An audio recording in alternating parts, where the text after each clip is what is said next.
It's 2 a.m. now. The body tired, but the mind wide awake. Thoughts racing like cars on a freeway with no stoplights. Every memory replaying. Every what if looping. Every mistake magnified. You're trying to sleep, but your brain's still scrolling, opening tab after tab after tab. And now you stuck in the Overthinkers Hour, where silence don't sound like peace. It sound like pressure. You know the vibe. You lay down, lights off, phone on the nightstand, but your spirit still got 50 browsers open. Did I say the wrong thing in that conversation? Did I forget something important? What if tomorrow collapses before I even get there? And instead of sleep, you build scenarios. Instead of rest, you rehearse regrets. Midnight becomes mental warfare. But fam, let's be real. Peace don't wait for permission slips. Peace don't check your schedule or ask your anxiety for approval. Peace shows up bold. Peace knocks on the door at 2 a.m. and says, "Let me in." And the tragedy is, most of us don't open the door. We treat peace like a guest that got to earn its spot in the room when really peace already paid rent. Jesus signed the lease with his blood, which means you ain't waiting for peace to arrive. You just learning to accept what's already yours. The Overthinkers Hour exposes the lie that you got to fix everything before you can rest, that you got to earn stillness, that you got to solve every equation in your head before your soul qualifies for quiet. Nah, fam. Peace don't need your math. Peace don't need your permission. Peace don't wait for you to finish thinking through every outcome. Peace simply is. And the question ain't whether peace exists. The question is whether you gonna stop overthinking long enough to let it hold you. So welcome to the Overthinkers Hour. Tonight ain't about chasing answers, it's about choosing rest. Tonight ain't about fixing every what if, it's about discovering the God is. And if you lean in, if you let go, you gonna find out that peace been knocking all along, waiting for you to open the door. Fam, the word already spoke to the overthinkers out. Philippians 4:6-7 says, "Do not be anxious about anything, but in every situation by prayer and petition with thanksgiving, present your requests to God. And the peace of God, which transcends all understanding, will guard your hearts and your minds in Christ Jesus." Catch that. Peace that guards, not peace that negotiates, not peace that waits for you to calm down first. Peace that posts up like security at the door of your soul. In Isaiah 26:3, it says, "You will keep in perfect peace those whose minds are steadfast because they trust in you." Which means peace don't come from overplanning, overthinking, or overworking. Peace comes from trust. The Hebrew there literally paints a picture of a mind leaned, rested, fixed on God. And in that posture, peace is not optional. It's promised. But here's the kicker. Neither of those scriptures say peace is delayed until circumstances change. They don't say peace waits until the bill's paid, the diagnosis reversed, the relationship fixed. Nah, peace shows up in the storm, in the questions, in the 2 a.m. racing thoughts. Peace ain't about what's happening around you. It's about who's holding you through it. So when your brain telling you, "We can't rest until we solve this," the word interrupts and says, rest is already solved in Christ. When your mind runs the what if highlight reel, the word says, perfect peace belongs to the one who trusts. And when your soul starts asking permission to breathe, the word says, you already got clearance. This foundation is solid. Peace is not earned, it's inherited. It's not delayed, it's delivered. It don't need your permission to exist. It only needs your trust to operate. And once you anchor in that truth, overthinking loses its power. You ever had too many tabs open on your computer? Screen cluttered, little icons stacked so tight you can't even read the titles. System slowing down, battery dying, fan running loud trying to keep up. And you know good and well half those tabs been sitting there for days, but you scared to close them, because maybe, just maybe, you'll need that page later. That's what overthinking feels like. Your mind got 100 tabs open. conversations from yesterday, worries about tomorrow. That one thing you said in 2017 that still replay like it just happened. Every scenario sitting there on the screen of your soul, draining your energy, crashing your system. And the wild part, none of those tabs bringing you peace. They just running in the background, stealing power from the present moment. But here's the truth, fam. You weren't built to run that many tabs. God designed your mind to function best when it's fixed on Him, not scattered in 100 directions. That's why Isaiah said, perfect peace for the mind stayed on you. Stayed, not scattered, stayed, not scrolling through infinite what ifs. Peace ain't about closing every tab perfectly. It's about choosing one window, His presence. And overthinking tricks you. It makes you believe, if I just keep all these thoughts open, I'll stay safe. I won't forget. I won't get blindsided. But really, you not protecting yourself. You sabotaging yourself. Just like a computer crashing from overload, your spirit start freezing when you juggle too much. That's why Jesus said, come to me, all who are weary and burdened, and I will give you rest. Rest is like hitting close all tabs. You don't lose what matters. You just stop drowning in what doesn't. So maybe the problem ain't that you think too much. It's that you won't let go of thoughts that never served you in the first place. And the invitation of peace is simple. Close the tab. Trust God to keep what matters. Let Him refresh the page. Because the truth is, your soul runs smoother when you let Him manage the browser of your mind. You ever hit replay on a song so many times the melody starts sounding warped? At first, it's your favorite track. You sing along, you catch every line, but play it 50 times in a row and suddenly it don't feel like music no more. It feel like noise. That's what overthinking does with your memories. It takes one scene, one mistake, one conversation, and runs it back till it don't even sound like truth anymore. You replay what you should have said, what you wish you did different. That awkward moment at work, that argument at home, that decision from 5 years ago. You loop it until guilt stretches it out of proportion, until shame turns one bad choice into your whole identity. And all of a sudden, your brain ain't just reliving the past, it's revising it, distorting it, poisoning your peace. But here's the thing, God already pressed stop. Psalm 103 verse 12 says, as far as the east is from the west, so far has He removed our transgressions from us. That means the track you keep replaying, heaven don't even got it in the playlist anymore, but your mind's still DJing guilt like it's the only record available. And until you surrender that loop, you'll keep mistaking noise for reality. Think about it like a courtroom. You already been acquitted. Judge slammed the gavel. Case dismissed. But you still sitting there rereading the charges over and over like the trial never ended. That's what overthinking does. It keeps you on trial for a case God already closed. And peace can't step in until you stop relitigating your own life. So maybe tonight the challenge ain't to erase the memory, it's to mute the loop. To believe that if God declared not guilty, you ain't required to replay the evidence anymore. Overthinking plays reruns, but peace premieres new episodes. And you'll never see what's next if you keep watching the same old tape. You ever sat staring at that little buffering wheel on your screen? The video stuck, spinning in circles, loading, but never playing. You jiggle the mouse, refresh the page, even restart the Wi-Fi, but the wheel just keeps going, round and round. Nothing moving forward, nothing playing out. That's exactly how overthinking feels at 2 a.m.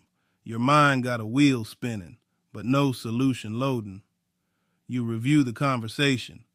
You plot out 10 possible outcomes. You imagine every what-if scenario like a movie script. But at the end, still stuck. Still sitting in the same bed, staring at the same ceiling, with no progress made. And now you're not only tired, you're frustrated. Like, why won't my brain just let it go? Here's the truth. The wheel spins because the system's trying to process more than it can handle. Same with your soul. You overloaded. You trying to carry outcomes you were never designed to control. And overthinking tricks you into believing that if you just spin it one more time, maybe the answer will finally load. But peace don't come from spinning. It comes from stopping, from handing the wheel to God and saying, Lord, you take it. Isaiah 55:8 reminds us, my thoughts are not your thoughts, neither are your ways my ways, declares the Lord. Which means some things ain't loading because they ain't yours to process. You sitting there spinning, but God already got the file downloaded. He already sees the ending. He already holds the answer. And until you trust that, your mind gonna keep running circles while your spirit runs on empty. So hear me, fam. The buffering wheel of your mind is optional. You don't have to keep watching it spin. Tonight, you got permission to hit exit full screen and walk away. You got the right to rest while God streams the outcome in his own timing. The Overthinkers Hour wants you stuck, but peace wants you still.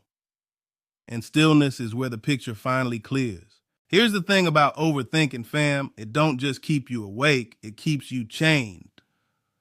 Overthinking is worry dressed up in logic. It makes you feel productive while you going nowhere. You convince yourself, if I just think harder, if I just play every scenario, maybe I'll find peace. But really, all you find is exhaustion. Overthinking drains you like leaving the lights on in a house nobody in. Power wasting, energy burning, but no progress being made. See, the lie of overthinking is control. It whispers, if you keep rehearsing, you can prevent disaster, DDD. If you keep analyzing, you can protect yourself from pain. But that's a trap. Jesus himself said in Matthew 6:27, can any one of you by worrying add a single hour to your life? Translation, you can't think your way into safety. You can't plan your way into peace. Peace is not the child of control. It's the gift of surrender. But overthinking don't stop easy, because our brains crave certainty. We want answers before outcomes. We want clarity before commitment. And when God don't hand us the blueprint, we panic. We fill the silence with our own theories, our own predictions, our own fears. And the more we try to cover every angle, the less covered we feel. That's why 2 a.m. feels like a war zone. Your mind trying to play God while your spirit's starving for God. And fam, here's the raw truth. You can't worship and worry at the same time. You can't hold control in one hand and peace in the other. Something gotta drop. And most nights we drop peace. We let anxiety rule. We let control drive, and then we wonder why sleep don't come. It ain't just insomnia, it's idolatry. Idolatry of self, believing your mind got to do what only God can. So let's name it. Overthinking is not harmless, and it's poison. It steals your hours. It sabotages your health. It suffocates your faith. And until you see it as a thief, you gonna keep letting it squat in the house of your soul rent-free. But tonight, we gonna evict it. 'Cause peace don't need permission, and overthinking don't deserve ownership. Fam, overthinking got a twin brother, and his name is perfectionism. The two run together like a tag team. Overthinking says, what if I fail? Perfectionism says, you not allowed to. Overthinking plays out worst case scenarios. Perfectionism tells you anything less than flawless ain't acceptable. And between the two, peace don't even get a seat at the table. Perfectionism whispers, don't move until you know it's right. Don't speak until you got the perfect words. Don't rest until every box is checked. So you freeze. You sit paralyzed, staring at the ceiling, running loops of potential mistakes. Instead of living, you rehearsing. Instead of acting, you analyzing. And you wonder why you can't breathe easy. You chained to an impossible standard your soul was never meant to carry. But here's the truth. God never asked for perfection. He asked for faith. Psalm 34:18 says, the Lord is close to the brokenhearted and saves those who are crushed in spirit. That don't sound like he waiting for perfect. That sound like he leaning into the imperfect, the messy, the ones who admit they don't got it all together, which means the very thing you try to hide, your flaws, is the thing that makes space for his presence. And perfectionism is sneaky. It disguises itself as responsibility. You tell yourself, I'm just trying to do it right. But really, it's fear of failure running the show. And fear is a terrible boss. It never pays, it never rests, it never satisfies.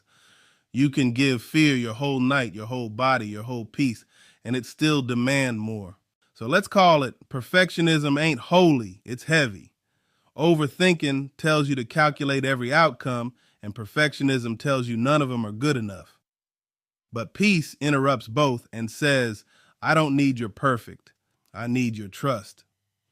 And until you believe that, you're going to keep spinning in circles, exhausting yourself for a finish line God never set. Let's be real, fam. Under every overthought scenario, under every sleepless night, under every loop that won't quit, there's fear. Not just fear of the unknown, but fear of failing. Fear that if you drop the ball, everything gon' collapse. Fear that if you make the wrong move, you gon' ruin the whole plan. And that fear, it's the engine driving your overthinking. You see it in how you second guess every decision. Simple choices feel like life or death. Should I send this email now or later? Should I phrase it this way or that way? You replay it 10 times before you hit send. And after you do, you still worry you messed up. That's not wisdom. That's fear dressing up like responsibility. And fear keeps you running like a hamster on a wheel, burning energy but going nowhere. But here's the problem. Fear of failure assumes you the one holding the world together. Like if you get it wrong, God's whole plan gonna fall apart. Fam, that's pride in disguise. Proverbs 19:21 says, many are the plans in a person's heart, but it is the Lord's purpose that prevails. Translation, you don't got that much power. You can make mistakes, you can stumble, you can even fail, but God's purpose still gon' stand. Failure don't scare him. Only pride convinces you it all depends on you. And here's the cycle. Fear tells you, don't risk it. Overthinking says, let's run it through one more time. And before you know it, years pass with no movement. Dreams stall. Relationships strain. Opportunities slip. Not because God said no, but because fear kept you stuck rehearsing instead of living. So, let's call it what it is. Fear of failure ain't protecting you, it's paralyzing you. It's robbing your rest, hijacking your faith, stealing nights that could have been peaceful. And until you put fear back in its place, overthinking gon' keep running the night shift in your soul. But peace don't ask fear for permission. It shows up and shuts it down. Here's the bottom line, fam. Overthinking is really about control. Deep down, you believe if you just think hard enough, plan deep enough, prepare far enough, you can outsmart pain. You can dodge failure. You can guarantee safety. But that's a lie. And worse, it's a heavy one. Because trying to control what only God can control don't bring peace. It kills it. You see it when you map out every conversation before it happens. When you write the script for tomorrow in your head, then panic because the other person ain't read their lines. You try to choreograph life like a dance, but everybody else freestyling. And when it don't go the way you pictured, frustration sets in. Not because God failed, but because your illusion of control cracked. That illusion is dangerous.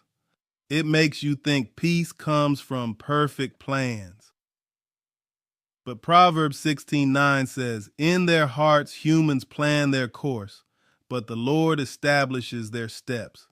Translation, your blueprint might look neat, but only God can actually build the house. And the more you cling to your script, the less you leave room for his. Control squeezes peace out like oxygen leaving a room. And here's the cycle. Overthinking makes you clutch tighter. Clutching makes you anxious when things don't fit your script. Anxiety drives more overthinking, round and round till your soul too dizzy to rest. You ain't just tired, you trapped. That's why 2 a.m. feels suffocating, 'cause you trying to sit on a throne too big for you, and your spirit knows it. But here's the truth.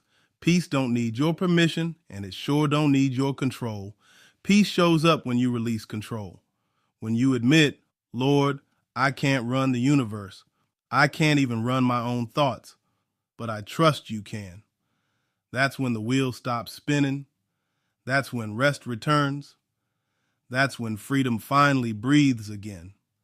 So let's say it plain. Control is a thief, not a comfort. And until you let go of the illusion, peace gonna keep knocking on the door while you too busy guarding locks that never belong to you. Fam, here's the flip. Peace ain't earned, it's inherited. It don't show up once you've solved every equation in your head. It don't wait till the calendar clears or the storm dies down. Peace comes the moment you stop trying to manage what was never yours to carry. The moment you trade control for trust. The moment you realize God never asked you to fix it, he asked you to rest in him. See, anxiety says, work harder. Peace says, be still. Anxiety says, play out every scenario. Peace says, trust the author who already wrote the ending. Anxiety makes you feel like your approval is the ticket for rest. But peace kicks the door open and says, I'm here whether you invited me or not. That's why the word calls it the peace that passes understanding. It don't make sense. It don't follow your logic. It don't wait for your permission slip. It just shows up and guards your mind like a soldier at midnight. And here's the key. Peace don't mean the storm stopped. It means you stopped drowning in it.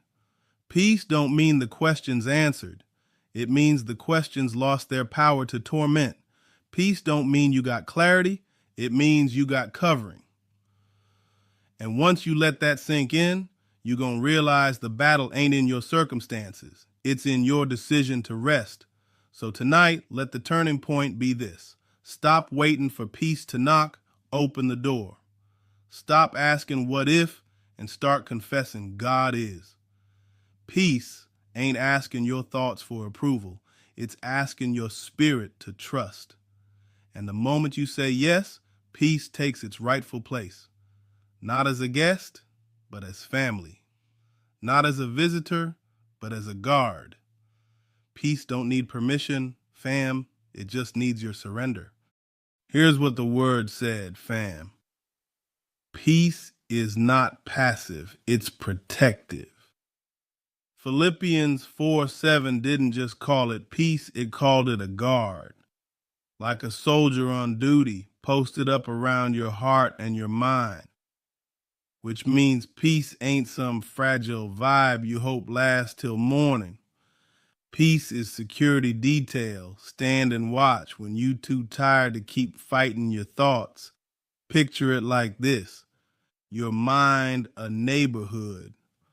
Overthinking is the burglar creeping down the block, checking every window, jiggling every door. But peace is the guard at the gate, arms folded, eyes sharp, authority in his stance. When anxiety tries to sneak in, peace says, not tonight. When fear shows up knocking, peace steps forward and blocks the way. You don't beg peace to protect you. It's already on assignment. You just gotta let it do its job. And here's the beauty. You ain't the one hiring peace. God himself sent it. Jesus said in John 14:27, my peace I give you. I do not give to you as the world gives. Do not let your hearts be troubled and do not be afraid. Boss, that means peace ain't rented. It's gifted. It ain't circumstantial. It's covenant. And the peace he gives is strong enough to outlast the storm and stand guard when your own strength run out. So flip how you see it. Peace ain't fragile, it's ferocious. It don't need your mind to calm down first. It calms your mind for you. It don't need your situation to change. It changes how you stand in the situation. Peace is heaven's soldier, already deployed, already armed, already faithful. And once you embrace that, you gon' stop treating peace like a maybe and start living like it's your guarantee. So tonight, hear this. You not unprotected. You not vulnerable to every anxious thought that passes through.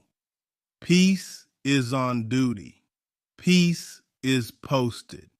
And peace don't need your permission to guard the house of your soul. Fam, peace ain't just protection, it's inheritance. Something Jesus already wrote into your spiritual will. Something signed, sealed, and delivered by his blood, which means it's not up for negotiation. Nobody can repossess it. Circumstances can't cancel it. And your own mistakes don't void the contract. Peace is yours by birthright in the kingdom. Think about inheritance in the natural. When a parent leaves property to their child, it don't matter if the child feels worthy that day. It's still theirs. They don't gotta re-earn it every morning. The paperwork already filed. The name already on the deed. All they gotta do is step into what's legally theirs. That's what peace is for you. Already written in your name. Already guaranteed by covenant. But here's the trap. We treat peace like a paycheck, like we gotta clock in enough hours of prayer, rack up enough good Christian points, and then maybe God will pay out in peace. But peace don't come from wages, it comes from grace. Romans 5:1 says, since we have been justified through faith, we have peace with God through our Lord Jesus Christ. That peace ain't performance-based, it's promise-based, and the enemy knows it. That's why he tries to make you doubt what's already yours. He can't steal your inheritance, so he tricks you into leaving it unclaimed. He whispers, you too broken, you too guilty, you too messy. But the truth is, your name's still on the will, and peace still belongs to you, whether you feel qualified or not.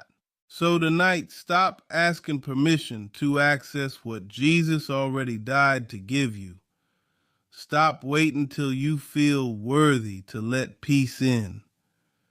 Your worth was settled at the cross. Peace is already in the account. You just gotta withdraw it by faith. Inheritance don't need approval. It just needs acceptance. Fam, don't get it twisted. Peace ain't passive. Peace is a weapon. It's not a soft blanket you curl under while life runs you over. It's a sword drawn, a shield lifted, a stance taken in the face of chaos. Peace don't just comfort you, it confronts the enemy. And that's why the devil fights so hard to keep you restless, 'cause he knows a believer at peace is a believer that's dangerous. Ephesians 6 talks about the armor of God. And right there, it says your feet should be fitted with the gospel of peace. Think about that. Your stability in battle comes from peace. Warriors can't fight slipping around barefoot. Soldiers don't march without boots. And in the spirit, peace is what keeps you planted when the storm tries to knock you off balance. Peace is traction. Peace is grip. Peace is what lets you stand your ground when fear comes swinging. And here's the thing, fear throws noise at you. Anxiety screams worst case scenarios. Overthinking piles up what ifs till your mind feels like it's collapsing.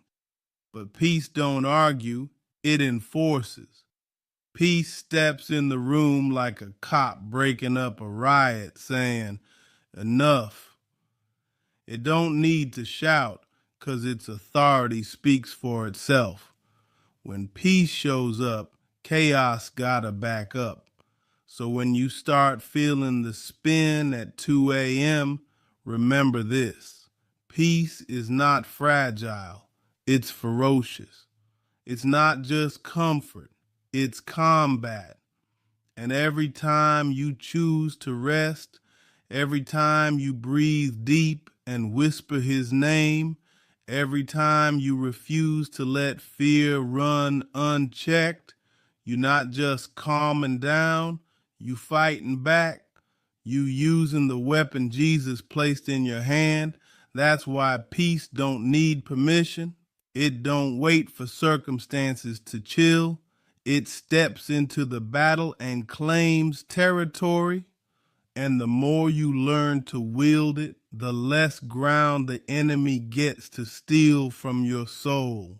Here's the last piece of the remix. Fam, peace ain't a prize you win, it's a gift you unwrap. A gift don't need to be earned. A gift don't show up with conditions. A gift is handed over free of charge with your name on it. And Jesus said plain in John 14:27, peace I leave with you, my peace I give you. I do not give to you as the world gives. That means his peace ain't temporary, ain't fragile, ain't conditional. It's eternal, it's steady, and it's yours. But here's where we mess up. We treat peace like a subscription. Like if we miss a payment, it gets canceled. Like if we mess up, God snatch it back. But nah, fam. Peace is a gift sealed by grace. And grace don't expire. You didn't earn it, so you can't unearn it.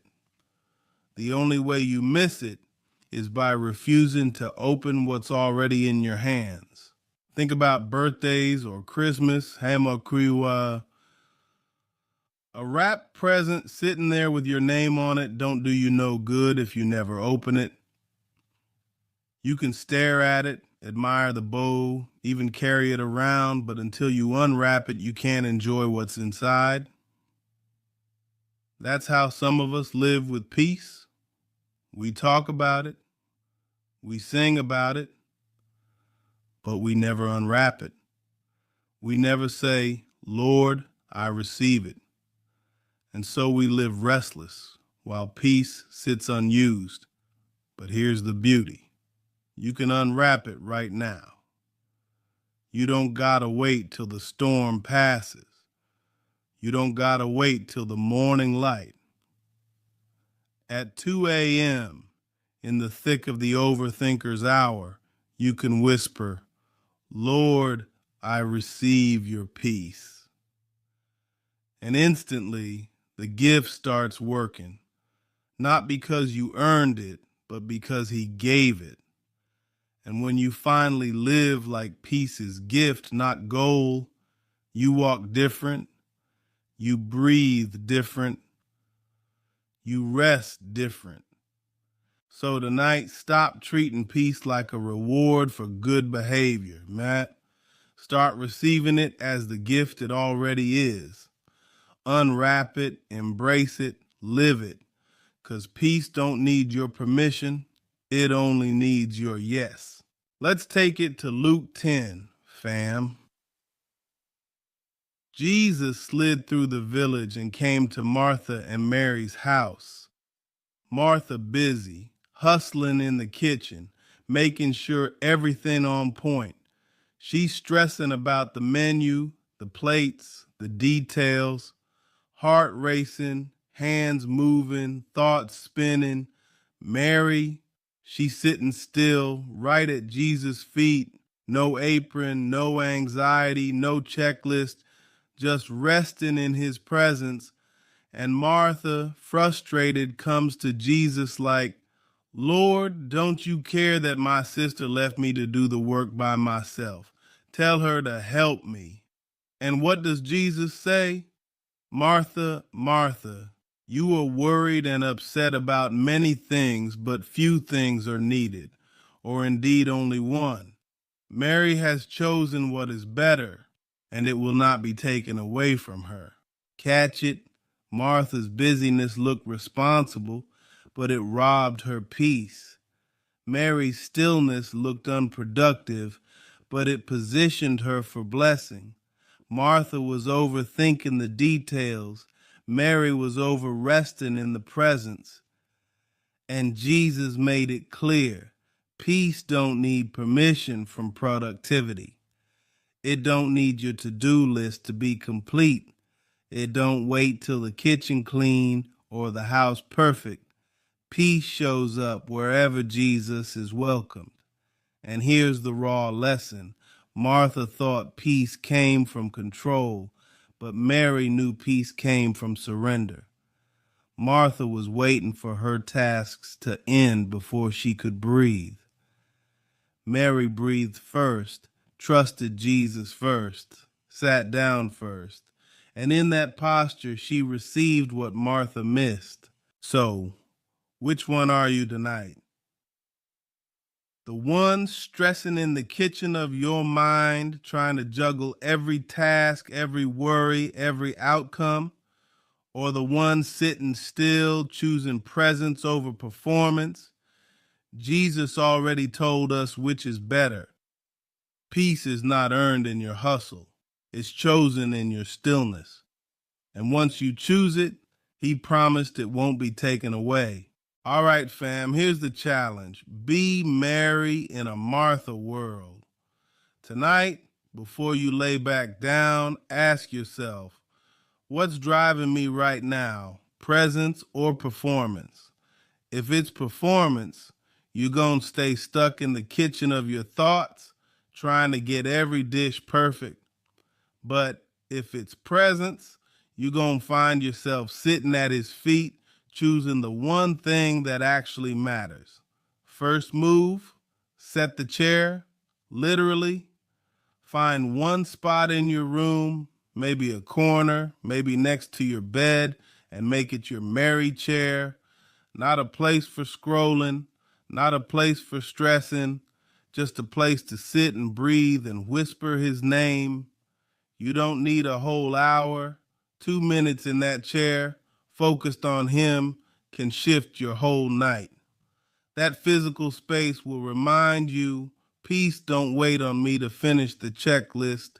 Peace is here. Second move, drop one plate. Martha was spinning too many at once, and that's what broke her peace. So tonight, name one thought, one worry, one task you're going to lay down instead of juggling. Write it on paper if you have to, then fold it and set it aside. That's your symbolic plate drop. You letting it fall so you can keep your eyes on Jesus instead of trying to balance everything yourself. Third move, whisper the choice. Just like Mary chose presence, you got to say it out loud. Whisper, I choose peace tonight. I choose Jesus tonight. Your words matter. Your spirit listens to your voice. And when you declare it, you remind your own soul who's really in charge. Fam, peace don't wait till the house of your life spotless. It walks in the middle of the mess and sits down next to you. And if you dare to stop spinning plates long enough to sit with him, you're going to realize Martha's burden ain't yours to carry. You free to rest. You free to choose better. You free to let peace in. Here's another move, fam. Write the what ifs down, then hand them over. Overthinking thrives on loops. Your brain keeping the same scenarios running like a treadmill, burning energy but going nowhere. So the way to break the loop, take it out your head and put it on paper. Grab a notebook or even the notes app on your phone. Write every what if that's running circles in your mind. Don't edit it. Don't polish it. Just dump it. What if I lose this job? What if the bill don't get paid? What if they don't forgive me? What if tomorrow blows up? Put it all down raw. Then when you finish, pray over the list and say, Lord, these are yours now. That simple transfer from mind to paper to prayer breaks the cycle of rehearsing what you were never meant to control. Second part, trade the what if for the even if. What if I fail turns into even if I fail, God's still faithful. What if they leave turns into even if they do, God never will. That shift ain't small. It's spiritual warfare. Because the enemy loves to trap you in possibilities, but peace lives in promises. And promises always outweigh possibilities. Third part, close the book. After you pray, literally close the notebook or lock your phone and set it aside. That act tells your spirit the conversation is done. If the thoughts try to creep back, you can say, nope, it's written down and surrendered. I'm not replaying it. It's a simple step, but it's how you train your brain that rest is holy ground, not overthinking territory. So tonight, don't just sit there stuck in the spin. Write it, surrender it, and close it. That's how peace walks in. When you finally tell your thoughts they don't get the last word. Here's the last practice for the Overthinkers Hour fam. Breathe peace in, breathe fear out. Sounds simple, but it's holy work. Psalm 46:10 says, be still and know that I am God. Not hustle harder, not figure it all out. Be still. And one of the easiest ways to step into stillness is through your breath. Here's how. Lay back, close your eyes, and take a slow inhale. As you breathe in, whisper, the Lord is my peace. Hold it. Let it settle. Then exhale slow, whispering, I release every fear. Do it again. Inhale promise. Exhale panic. Inhale trust. Exhale tension. Inhale grace. Exhale guilt. Every cycle of breath becomes a sermon your body preaches back to your soul. And after a few minutes, your nervous system starts catching up with your spirit. Peace becomes more than a thought. It becomes a rhythm. Second part, tie your breath to the word. Pick one scripture like Philippians 4:7 or Isaiah 26:3 and recite it on repeat as you breathe. He will keep me in perfect peace. Inhale the first half, exhale the second.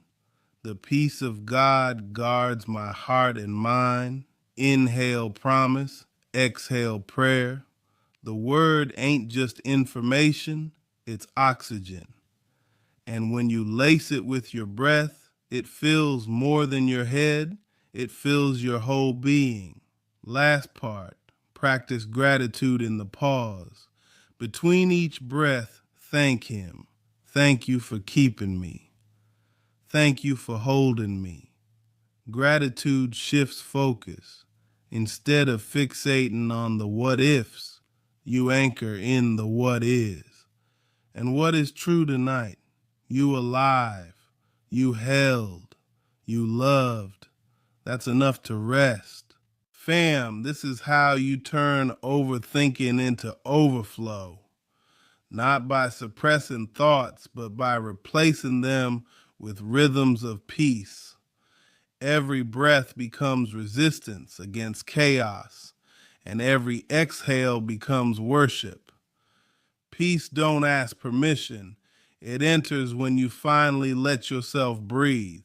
Fam, here's the charge for this Overthinkers Hour. Choose peace on purpose. Don't wait till the storm calms. Don't wait till the anxiety leaves on its own. Don't wait till you figured everything out. Peace ain't passive, it's chosen. And every time you choose it, you remind hell that worry don't get the final word. This is what I need you to declare in the dark. I don't need permission to rest. Not from my boss, not from my schedule, not from my past mistakes, not from tomorrow's uncertainties. Peace is my inheritance, my gift, my weapon, my guard, and I choose to unwrap it right here, right now, in the middle of 2 a.m. Lift your head, fam. You ain't weak for needing rest. You ain't lazy for laying it down. You ain't broken just because your thoughts ran wild. You're human and you're his. And his promise don't change just because your brain won't quit. He said, "Come to me, all who are weary and burdened, and I will give you rest." Not maybe, not when you get it together. He said, "I will." And if he said it, it's sealed. So tonight, don't beg for peace, own it. Don't wait for peace to ask your thoughts for clearance. Let it flood your room like a wave. Don't measure peace by what you see. Measure it by who holds you. And the one holding you, don't let go.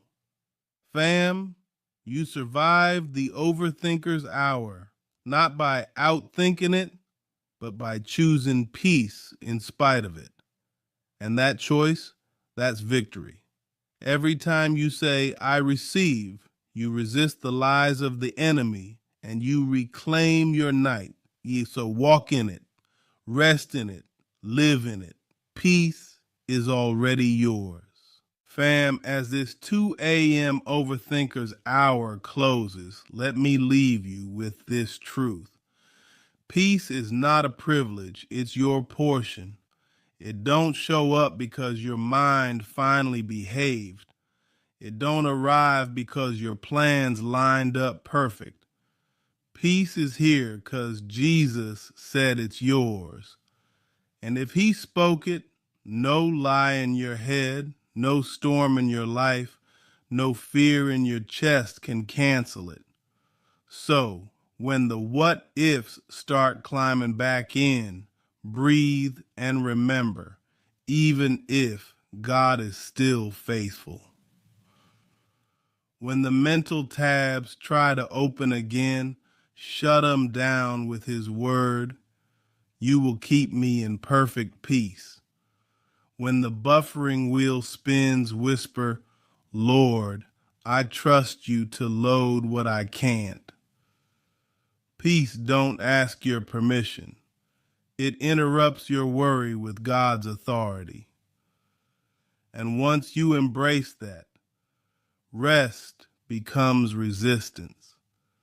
Stillness becomes strength. And your night becomes testimony. So don't walk out this hour thinking you gotta earn rest. Don't step into tomorrow with the weight of tonight still on your shoulders. Lay it down, let it go. Let peace guard you like the soldier it is. You already got the gift. Unwrap it, breathe it, live it. And let the Overthinkers Hour be the place where peace planted its flag in your life. This ain't no temporary vibe, it's covenant. And covenant don't expire, which means tomorrow's storms can come, but they can't cancel what was given tonight. No? Peace is permanent. Peace is promised. Peace is yours. This ain't your Sunday school. This is YNB Spirituals.